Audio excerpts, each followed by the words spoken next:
თბილისის მერობის კიდევ ერთი კანდიდატი ნიკა ივანიშვილი გიგი უგულავას წინა საარჩევნო სახელმწიფო რესურსების უკანონოდ გამოყენებაში ადანაშაულებს, როგორც ივანიშვილმა განაცხადა, მისთვის ხალხის გაჭირვებით მანიპულირება და მათ ხმებზე ნადირობა მიუღებელია. მერობის კანდიდატის თქმით, საუბარია თბილისის ამჟამინდელი მერისა და ფინანსთა მინისტრის გუშინდელ ლოიალიზმზე, რომელიც მცირე მეწარმეებისთვის ხელოვნურად შექმნილი პრობლემის მოგვარებას ემსახურება.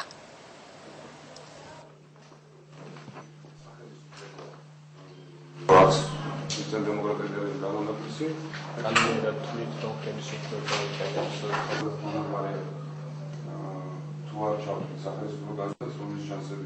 ჩვენთვის ყოველთ გაუგებარი იყო, რას ემსახურებოდა ფინანსთა სამინისტროს გადაწყვეტილება, რომელმაც აიძულა ადამიანები, რომლებიც მცირე ვაჭრობით არიან დაკავებული, გამოეყადა თავისი პრეტენზიები ამ გადაწყვეტილების მიმართ.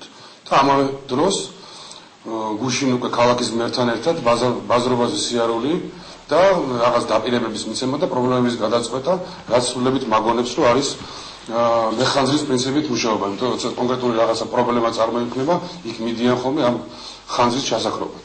ამავე დროს არც მთავრობას, არც ქალაქის ხელმძღვანელობას საერთოდ არ აქვს არანაირი სისტემური ხედვა იმის მიმართ, თუ როგორ შეიძლება ეს პრობლემები საერთოდ ზოგადად ერთხელ სამუდამოდ გადაჭრილი იქნას იმ კატეგორიის ადამიანების მიმართ, რომელი კატეგორიის ადამიანებზეც ახლა ჩვენ მე მაქვს საუბარი.